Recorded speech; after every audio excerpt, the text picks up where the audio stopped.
ಹೋದವಳು ಶುದ್ಧೋದಕ ತರಬೇಕೆನ್ನುವಾಗ ನಾನೇ ಆಜ್ಞೆ ಮಾಡಿದವ. ಯಾಕೆ ತಡ ಆಯ್ತು? ರಮಣ ನಿನಗೆ ಕ್ಷಮಿಸಬಾರದವನು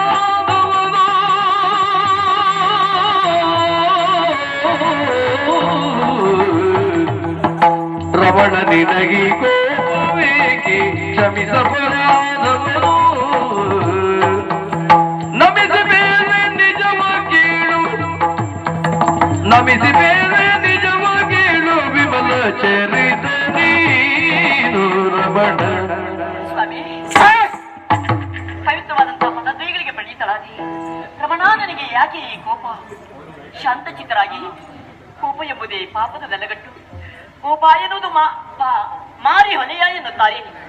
ಕೋಪದಿಂದ ಆಗುವುದೇ ನಾಶ ಸ್ವಾಮಿ. ಆ ಕೋಪವನ್ನು ಬಿಟ್ಟು ಶಾಂತಚಿತ್ತರಾಗಿ ಎಂದು ನಿಮ್ಮಲ್ಲಿ ಬೇಡಿಕೊಳ್ಳುತ್ತಾ ಇದ್ದೇನೆ.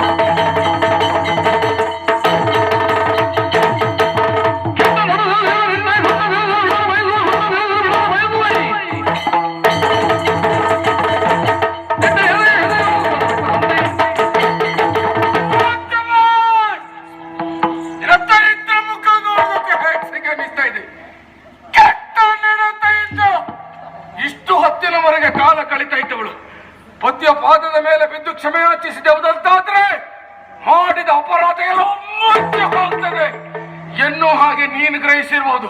ನೀನು ಮಾಡಿದಂತ ಅಪರಾಧ ಅಂತದ್ದಲ್ಲ. ಈ ಕಾಲದಲ್ಲೂ ನಿನಗಿಂತ ಪಾಪ ಬಾಧೆ ಯಾಕೆ ಹೀಗೆ ಅಂತ ಕೇಳ್ತೇನೆ. ಸ್ಮರಣ ಬಾಧೆಗಳ